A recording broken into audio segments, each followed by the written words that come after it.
Today I fucked up by getting an orange kitten. Edit. This is partially just satire.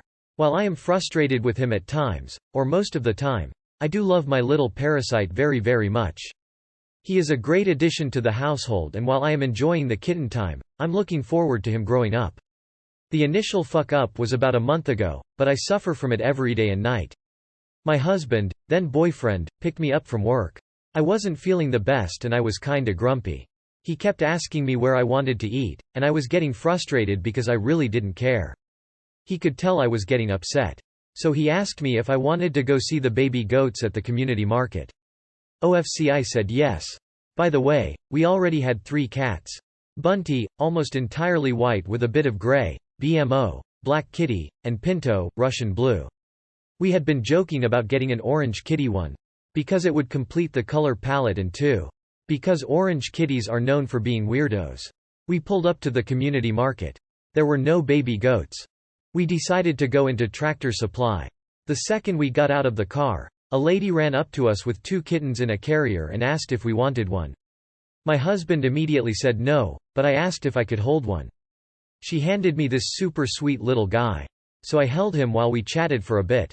Then my husband told me to give the kitty back. Little dude was like Velcro, and it took about 5 minutes to detach him from my shirt. We went into Tractor Supply. Before making it 10 feet in, my husband said, we have all the other colors. And your birthday's coming up.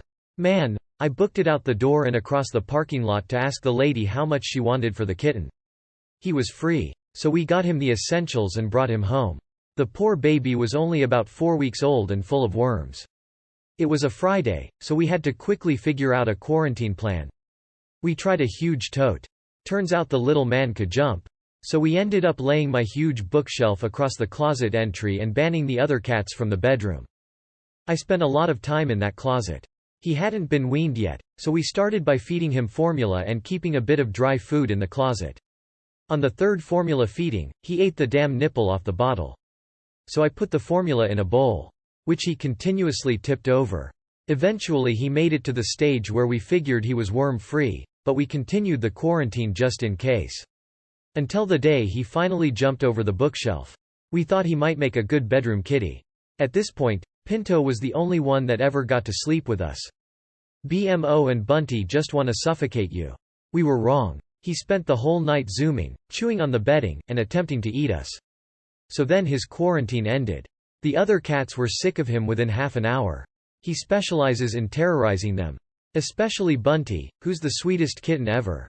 This little MF has my house ruined. He loves to destroy everything.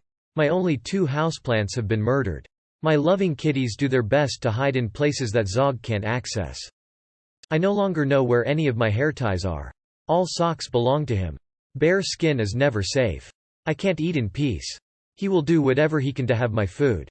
My books are never on the shelves. This little guy can even knock over the metal trash can. He doesn't like toys, just hair ties and trash.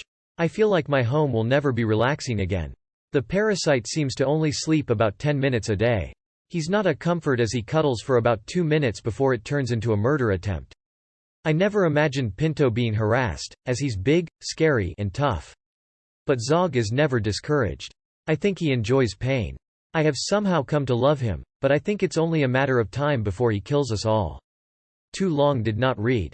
I adopted an orange kitten and no longer feel safe in my home.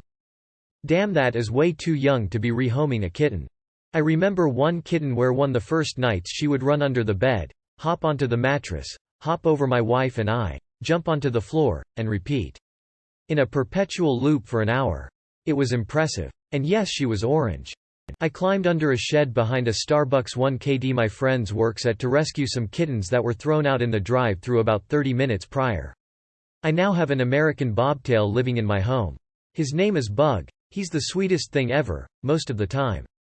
He also climbs all the curtains, can jump like to the moon, so he's always on counters. He has razor teeth and claws, and demands blood sacrifices, has almost pulled a TV down on top of himself, rips my shorts off every time I take a piss, is obsessed with watching the toilet flush and sticking his head into the bowl. Yes, stop him if it's dirty water. Sometimes I flush it just so he can watch though when the water's clean.